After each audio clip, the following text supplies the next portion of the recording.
நான் சாப்பிட்ற சாப்பாடு தான் நீ சாப்பிடணும், நான் போடுற ட்ரெஸ் தான் நீ படிக்கணும், நான் பேசுகிற மொழி தான் நீ பேசணும் அப்படின்னா இதுதான் பாசிசம்.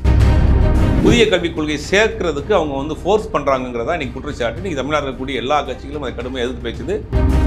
3 மொழி கொள்கையை நீங்கள் ஏற்றுக்கிட்டா என்ன அப்படின்னு திரும்ப திரும்ப சொல்கிறாங்க. 3 மொழி கொள்கையை ஏற்றுக்கிட்டா என்ன நடக்கும் அப்படிங்கிறதுக்கு ஒரு உதாரணம் வந்து தமிழ்நாட்டில் கேந்திர வித்யாலயா மத்திய அரசு நடத்தக்கூடிய பள்ளிகளில் ஒரே ஒரு தமிழ் ஆசிரியரோடு கிடையாதுங்கிற ஒரு டேட்டாவையும் தமிழ்நாடு அரசு நீங்கள் வெளியிட்டிருக்கு. மத்திய அரசின் கண்ட்ரோலில் இருக்கக்கூடிய கேந்திரிய வித்யாலயா பள்ளியினுடைய நிலைமை இது தான் அவங்க 3 மொழி கொள்கை ஏற்றுக்குங்க. 3 மொழி கொள்கை அப்போ ஒரு கண்ணில் வெண்ணையும் ஒரு கண்ணில் சுண்ணாமி வைக்க போகிறீங்க. தமிழ்நாட்டில் இருக்கக்கூடிய இந்த மொழியை சிதைக்கக்கூடிய வேலையை தான் அவங்க செய்யணும்னு நினைக்கிறது தான் மறைமுகமாக 3 மொழி கற்றுக்குங்க, 2 மொழி கற்றுக்குங்க, ஹிந்தி கற்றுக்கிறதுக்கு நாங்கள் என்ன செய்ய போகிறோன்ற.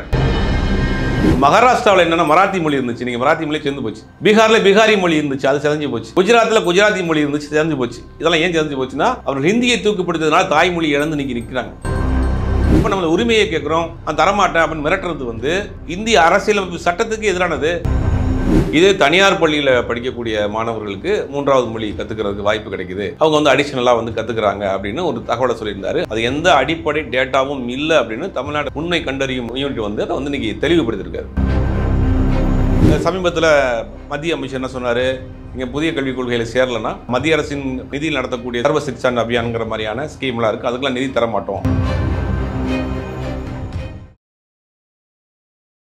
இன்று நம்மோடு அரசியல் பேச இணைந்திருக்கிறார் பத்திரிகையாளர் திரு சுபேர் அவர்கள். வணக்கம் சார். வணக்கம். அண்ணாமலை ஒரே போட ஒரு குண்டை தூக்கி போட்டிருக்காரு. தமிழ்நாட்டில் மாணவர்களுக்கான கல்வி வந்து ஒழுங்குமுறை இல்லை, இந்தியை வந்து முற்றிலும் ஒழிக்கணும்னு நினைக்கிறாங்க தமிழக அரசு.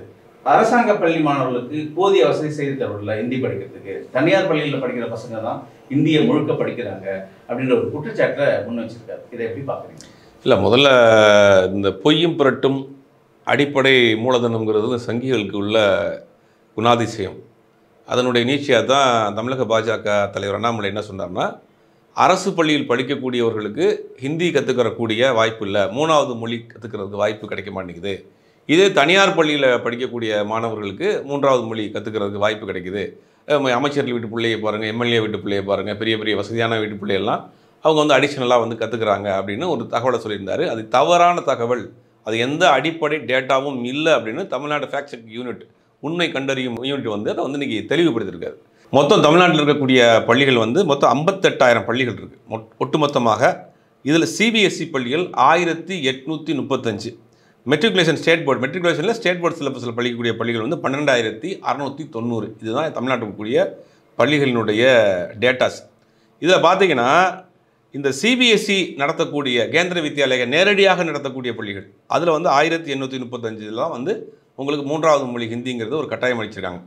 தனியார் பள்ளிகள் நடத்தக்கூடிய சிபிஎஸ்சி பள்ளிகளில் 3வது மொழி ஆப்ஷன்ஸ்லாம் கொடுத்துருப்பாங்க, அது வேணாலும் எடுத்துக்கலாம். அது வந்து மெயின் காமன் எக்ஸாம்ஸில் வந்து உங்களுக்கு அந்த இது ஆட் ஆகாது, போர்டு எக்ஸாமில் ஆட் ஆகாது.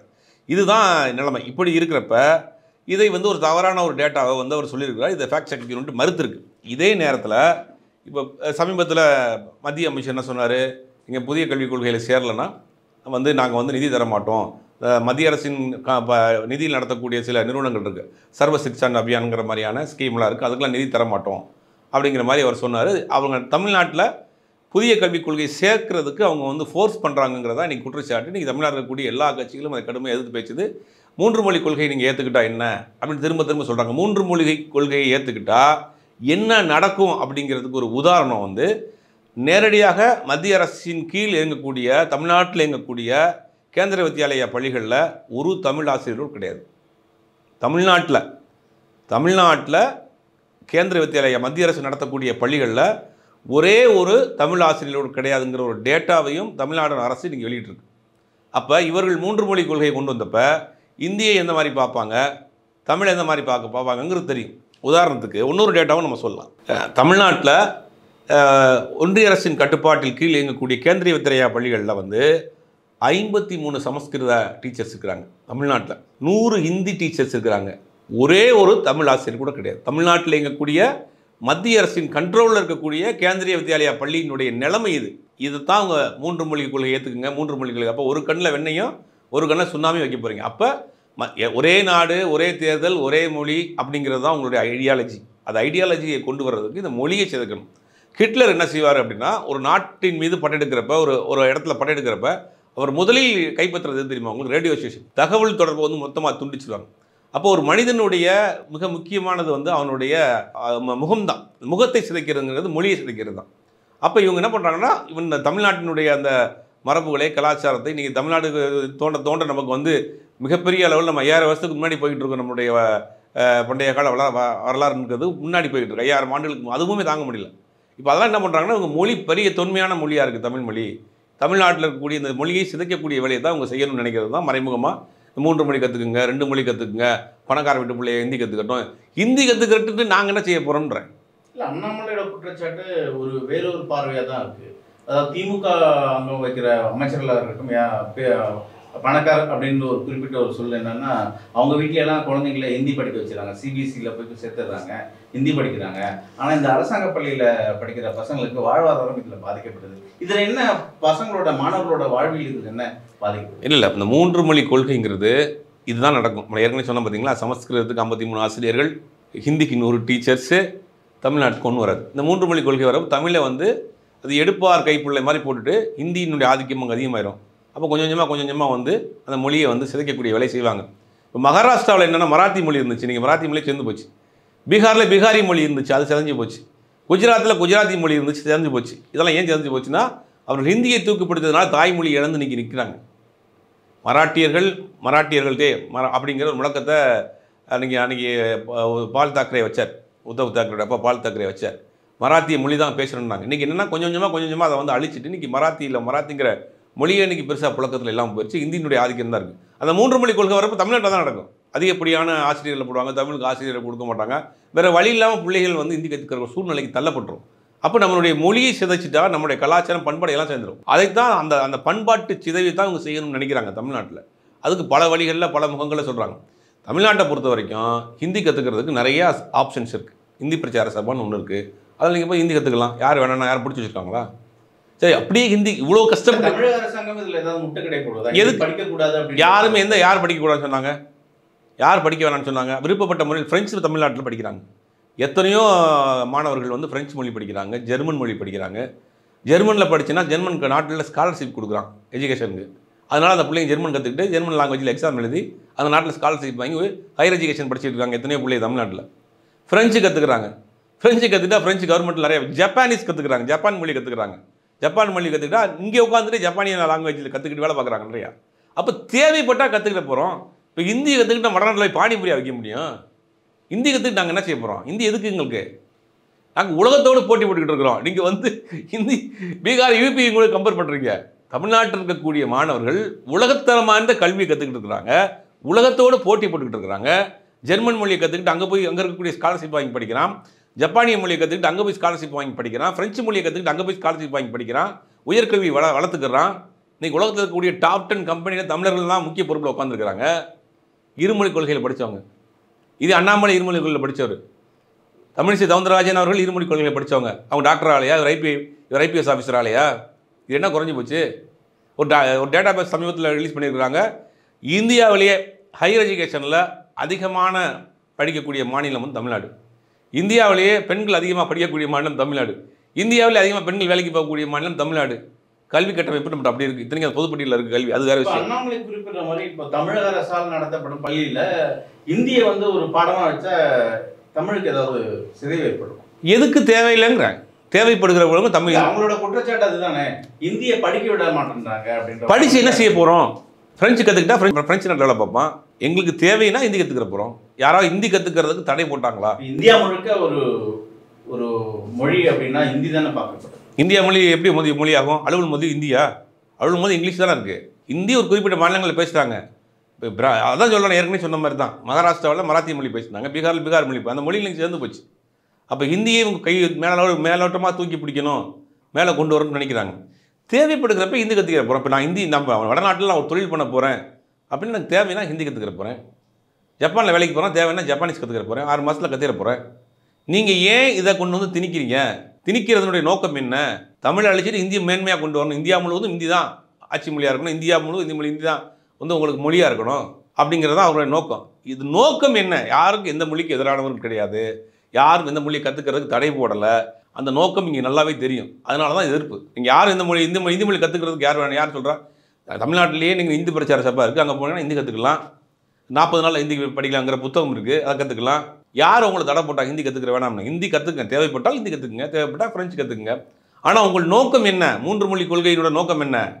மற்ற மொழிகள் அமைக்கிட்டு இந்தியை தூக்கி பிடிக்கணுங்கிறத நோக்கம். அதுக்கு தான் ஃபண்ட் அலாட் பண்ணுறீங்க, அதுக்கு தான் ஆசிரியர் போடுறீங்க, அதுக்கு தான் எல்லா வேலையும் பண்ணுறீங்க. அந்த நோக்கம் தெரிஞ்சு தான் இருமொழி கொள்கைகள் அன்றைக்கி அண்ணா காலத்துலேருந்து நீங்கள் அதை வந்து கடைப்பிடிச்சி வரோம். 3வது ஒரு மொழி கம்பல்சரி வந்துன்னா நம்ம மொழி அடி வாங்கிடும், நம்மளுடைய பண்பாடு கெட்டு போயிடும், நம்ம மொழி கலாச்சாரம் எல்லாத்தையும் அழிச்சிருவாங்க. அதனுடைய படையெடுப்பு ரொம்ப நாளாக ஒரு பிளான் நடந்துகிட்டு இருக்குது. இந்த மும்மொழி கொள்கை திட்டம் வந்து தமிழ்நாட்டில் மட்டும்தான் அடம்பிடிக்கிறாங்களா, மற்ற மாநிலங்கள் எல்லாத்தையும் கடைப்பிடிக்கிறாங்க? இல்லை, ஒரு சில மாநிலங்களில் ஹிந்தி பேசக்கூடிய மாநிலங்களை ஏற்றுக்கிட்டாங்க. தமிழ்நாட்டினுடைய மொழி வேறு இல்லை, கலாச்சாரம் வேறு, பண்பாடு வேறு, எல்லாத்துலையும் நீங்கள் உயர்ந்து நிற்குது. நீங்கள் எதுக்கு வந்து இங்கே திணிக்கணும்னு நினைக்கிறீங்கன்றேன். ஆல்ரெடி நீங்கள் சமச்சீர் கல்வின்னு கலைஞர் ஒரு திட்டத்தை கொண்டு வந்தார். எந்த உலகம் முழுக்க போகக்கூடிய மாணவர்களுக்கு ஒரு சீரான கல்வியை கொடுக்கணும் அப்படின்னு. அப்போ சமச்சீர் கொள்கை இன்றைக்கி அதில் படித்து தான் நிறைய பேர் இன்றைக்கி வந்து டாக்டராக இருக்காங்க, இன்ஜினியர் இருக்காங்க, ஐபிஎஸ் ஆஃபீஸர் இருக்காங்க. நீட்டு, ஜேஇ போன்ற தேர்வுகளை சமச்சீர் கல்வியில் படித்த மாணவர்கள் ஈஸியாக ஹேண்டில் பண்ணுறாங்க. அப்போ கல்வி முறைகளே உயர்ந்தமான கல்வி முறை தமிழ்நாட்டுடைய கல்வி முறையாக தானே இருக்குது. அப்போ நீங்கள் இதை தானே மாற்றணும் இந்தியா முழுக்க. நீங்கள் ஒரு புதிய கல்விக்குள்ளே கொண்டு வந்துட்டு எங்களை தெரிஞ்சிங்கன்னா இதை தானே கேட்குறாங்க. தமிழ்நாட்டில் ஒரு நல்ல ஒரு ஸ்டாண்டர்டான ஒரு எஜுகேஷன் சிஸ்டம் இருக்குது. முந்தியெல்லாம் பார்த்தீங்கன்னா தமிழ்நாட்டு மாணவர்கள் பக்கத்தில் இருக்கக்கூடிய மாநில கர்நாடகாவுக்கோ கேரளாவுக்கோ போய் படிப்பாங்க. இப்போ அந்த மாணவர்கள் தமிழ்நாட்டில் வந்து படிக்கக்கூடிய அளவு கல்வித்தரம் உயர்ந்திருக்கு, இன்ஃப்ராஸ்ட்ரக்சர் உயர்ந்திருக்கு, கல்வி நிறுவனங்கள் உயர்ந்திருக்கு, பாதுகாப்பான சூழ்நிலை இருக்குது, கல்வி கற்றுக்கக்கூடிய எல்லா அட்மாஸ்பியரும் இங்கே இருக்குது. அப்படிங்கும்போது இந்த கட்டமைப்பு தான் நீங்கள் இந்தியா முழுக்க கொண்டு போகணும். இப்போ பாஜக பக்கம், அதாவது ஒன்றிய அரசு பக்கம் மும்மொழி கொள்கை திட்டம் வகுதால் தான் எஜுகேஷனல் ஃபண்ட் அலாட் பண்ணுறோன்னு ஒரு குறிப்பிட்டு சொல்கிறாங்க. இப்போ இதை தமிழக அரசு எப்படி இருக்கு? இது சட்டப்படி நடவடிக்கை கோர்ட்டுக்கு போவாங்க. இது இந்திய அரசியலமைப்பு சட்டத்துக்கு எதிரான விஷயம். இந்தியாங்கிறது ஒன்றிணைந்த மாநிலங்களுடைய ஒரு கூட்டமைப்பு தான். அதான் ஒன்றிய அரசு. நம்மளும் இந்த இந்தியாவுக்கு வரி கட்டுறோம், எங்களுடைய உரிமையை நம்ம கேட்குறோம். தரமாட்டேன்னு சொல்கிறது இந்த கான்ஸ்டியூஷனுக்கு எதிரான விஷயம் இல்லையா? அவருடைய பணமாக எடுத்து கொடுக்குறாரு. தர்மேந்திர பிரதான் அவர் பாக்கெட்லேருந்து கொடுக்குறாரா? பிஜேபி கட்சி ஆஃபீஸ்லேருந்து பணம் கொடுக்குறாங்களா? இல்லை பிரதமர் பணம் கொடுக்குறாரா? உள்துறை அமைச்சர் பணம் கொடுக்குறாரா?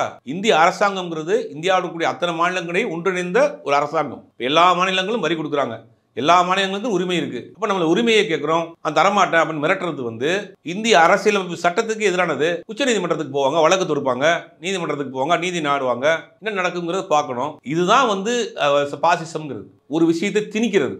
நான் சாப்பிட்ற சாப்பாடு தான் நீ சாப்பிடணும், நான் போடுற ட்ரெஸ்ஸை தான் நீ படிக்கணும், நான் பேசுகிற மொழி தான் நீ பேசணும் அப்படின்னா இதுதான் பாசிசம். நீங்கள் விஜய் கேட்டாரே பாசிசம் பாயாசமானு தெரியாமல் இதுதான் பாசிசம். மும்மொழி கொள்கை திட்டம் இது தமிழ்நாட்டு மக்கள் பார்வையில் எப்படி பார்க்கப்படுது? அவங்க இதை ஏற்றுக்கிறாங்களா இல்லை நிராகரி? இது அண்ணா காலத்திலிருந்து எதிர்த்துக்கிட்டு இருக்கோம். நம்ம இல்லை, அரசியல் ரீதியாக ஒரு பார்வை ஒன்று, மக்கள் என்ன, மக்களோட மனநிலை நம்ம ஹிந்தி சாதாரண நீங்கள் காமனாக இருக்கக்கூடிய மக்கள்கிட்ட போய் கேளுங்க. ஹிந்தி கற்றுக்கிட்டு நான் என்ன செய்ய போறேன்னு கேட்பான்.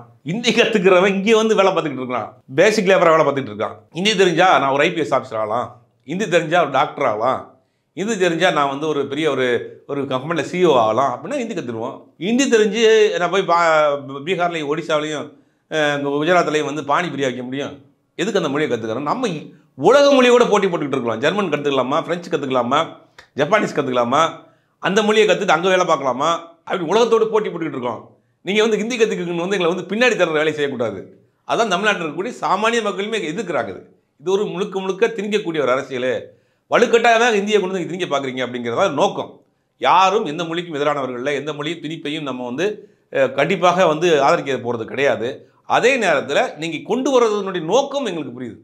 இப்படி தான் கொண்டு போய் மற்ற மாநிலங்களில் செஞ்சு அந்தந்த மாநிலத்தினுடைய மொழிகள் நீங்கள் சிதைச்சிங்க. தமிழ்நாட்டில் மூணு மொழி கொள்கைன்னு கொண்டு வந்துட்டு தமிழுக்கு ஆசிரியர் நியமிக்க மாட்டீங்க, ஃபண்டு தர மாட்டீங்க. அப்போ தமிழ் மொழியை கற்றுக்கிறாம வேறு வழி இல்லாமல் ஹிந்தி மொழியை கற்றுக்கக்கூடிய ஒரு சூழ்நிலைக்கு தள்ளப்படும். அப்போ கொஞ்சம் கொஞ்சமாக நம்மளுடைய மொழியை நம்ம இழக்கக்கூடிய ஒரு சூழ்நிலைக்கு வந்துடுவோம் நம்ம ஆட்டோமேட்டிக்காக. அப்போ மொழிக்காக ஒரு மிகப்பெரிய ஒரு போராட்டத்தை பண்ண மாநிலம் தமிழ்நாடு. அதனால் ஒருபோதும் இதை விட்டு கொடுக்கவே மாட்டாங்க. தமிழ்நாட்டில் இருக்கக்கூடிய அத்தனை கட்சிகளும், பிஜேபியை தவிர அத்தனை கட்சிகளும் இதை எதிர்க்கிறாங்க, கண்டிக்கிறாங்க. தமிழ்நாட்டில் அவர்கள் திட்டம் ஒருபோதும் நிறைவேறாது. மும்மொழி கொள்கை தமிழ்நாட்டில் எதிர்ப்பலைகளை வீசப்போவதுதான் பொறுத்திருந்ததாகும். நேர்ந்ததுக்கு மிக்க நன்றி.